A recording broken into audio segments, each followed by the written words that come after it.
BreyerFest 2023 is now in a matter of hours, and I'm excited enough to put out this last-minute video to share some possibilities of variations we might see in this year's SRs. I don't think we'll get any more than 2 or 3 variations this year. That seems to depend on the theme and if the fest is an anniversary or not.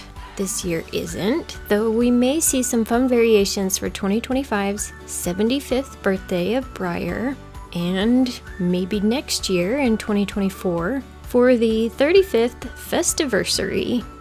Speaking of, if Breyer sticks with the traditional gifts correlating to anniversaries, I really hope they go with coral and they do an ocean or beach party theme, and we see shore horses and maybe something to do with Misty or the Black Stallion, maybe a sunset colored decorator and bright beach fun woven into the SR names. I think the contests and swag could all be really fun too, and a micro run of pearly coral colored decorators hidden in each run would be amazing. Fingers crossed. For this year, I'll start with the models I don't think will have variations. First, Nemea. He's our decorator and is stunning, and he'll stay just how he is. Breyer usually leaves the decorators alone unless they pull a fast one, and he's our matte glossy split. Next, Suri and Axel. I was honestly surprised to see another Marifol set offered this year, but I love LP, so these two hold one of my ticket slots. I imagine they'll be left alone also. In past Marifol runs, there weren't any variations. Technically, they could do a matte glossy split here, and LP was shown with her cute swishtail, but that doesn't mean Breyer couldn't do a tail split and issue some of the run with her long tail.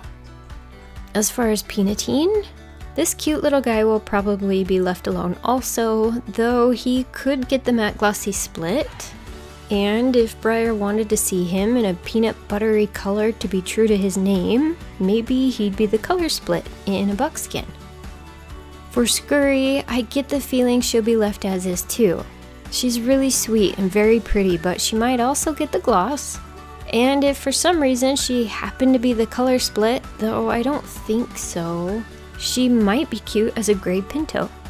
Now, for models I imagine are more likely to get a variation. First, the surprise, of course. For this year, I was really wondering if Breyer might dial the variations back to fewer possibilities in the surprise. I'm not even sure why I was considering it. This year's run increased in quantity to 7,700 pieces, which is up about 200 models from last year, and that is a lot of horses. So there still could be quite a few variations if combining finish, main tail, realistic, and deco. Last year there were 10 total variations among the 6 colors, and the other SRs had 2 variations.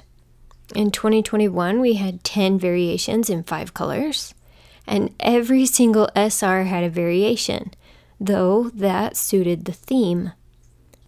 In 2020, the surprise was mild with 4 colors, or 8 variations, and 2 variations within the other SRs. This is the sort of format I wonder if we'll return to for this year. I'm thinking we'll see 4 to 5 colors, a matte glossy split, maybe a decorator, and maybe some main tail variations depending on the mold. I imagine there will be a solid color, a pinto, an Appaloosa, and hopefully a color with Breyer's new dapple technique that we've seen on Animar and Lot 16 in the auction, though I'm not sure how complicated it is to replicate in large quantities. If we get a decorator in the surprise, I'm still holding out hope for my noisy orange pinto to match cones on a driving course, or maybe a gold charm to represent a trophy from a driving competition. As far as molds, I've been pretty wishy-washy on guesses, so to start, these are my runners-up. I think they have a chance at maybe being used, but I have doubts for each of them. Ruffian, who I love, but is only a runner-up because she's on a stand.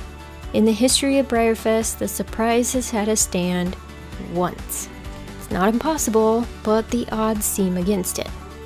Wixom, a runner-up because she's a big girl and we had Big Boy Cleveland last year.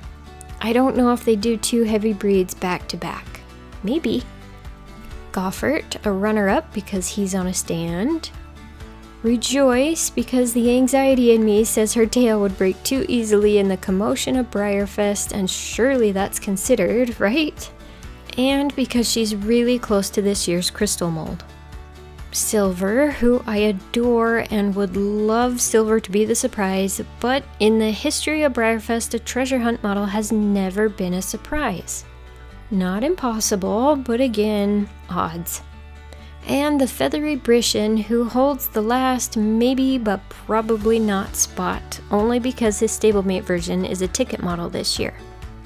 And now for the guesses I have a little more confidence in: the Moody Saddlebred, Carrick, Bluegrass Bandit, Salinero, and yes, he does have a stand, but this one is smaller and I imagine comes with fewer production factors.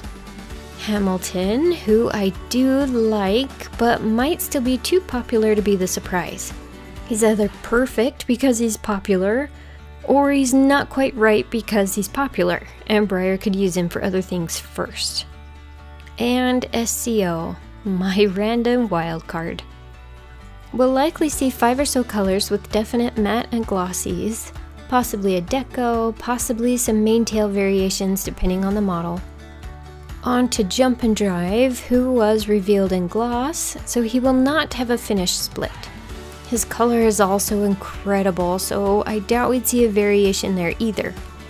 If we did, and I'm just trying to imagine lots of different scenarios, he could be really cool in a blue ribbon blue, like a first place ribbon for a driving competition. This is unlikely though, since Breyer doesn't really deviate from realistic color to decorators unless the theme calls for it.